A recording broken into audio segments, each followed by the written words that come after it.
కాంగ్రెస్ ఎన్నికల్లో ఇచ్చిన హామీలను మరచి కాంగ్రెస్ లీడర్లు దోచుకోవటం షురూ చేశారని అన్నారు నకిరేకల్ మాజీ ఎమ్మెల్యే చిరుమర్తి లింగయ్య. రైతు బంధు ఇప్పటి వరకు ఇవ్వలేదని, రైతు రుణమాఫీపై కూడా అనుమానాలు కలుగుతున్నాయని అన్నారు.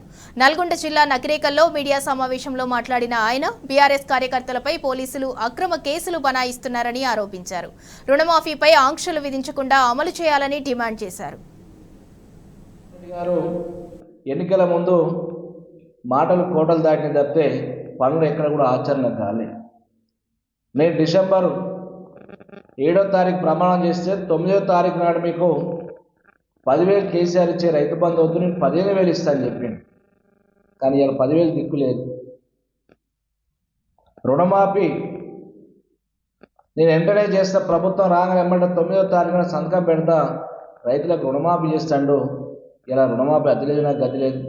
కేసీఆర్ గారు ప్రభుత్వం ఉండగానే రుణమాఫీ కొద్దిగా ఆలస్యమైనా కూడా రుణమాఫీ 99,000 రూపాయల దాకా పై ఉన్న డబ్బులని కూడా బ్యాంకులలో మాఫీ చేయడం జరిగింది. దాదాపు 70% రైతులకు మాఫీ చేయడం జరిగింది.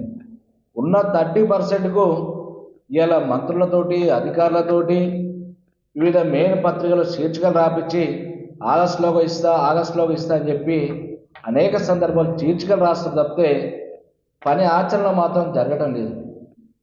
ఇలా మాకు అందరికీ కూడా రైతులు అనుమానం రేకెత్తిస్తున్నాయి.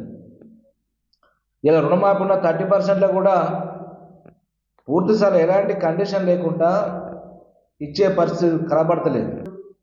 ఎటు తప్పించుకోలేక ఆగస్టులో ఇస్తానని చెప్పి ఇలా భారతదేశంలో ఏ ముఖ్యమంత్రి కానీ ఏ నాయకుడు దేవుళ్ళ మీద ప్రమాణం చేయలేదు.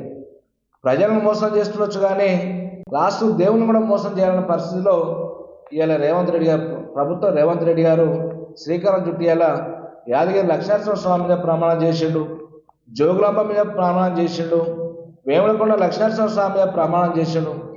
ఎక్కడ ప్రచారం వెళ్తే అక్కడ మరి దాదాపు 7 ప్లేస్లలో ప్రమాణాలు చేసిండు. కానీ అలా ఇప్పటికీ మరి ఇచ్చే పరిస్థితి ఇంకా 45 రోజులు అయితే మరి ఆగస్టు వస్తుంది.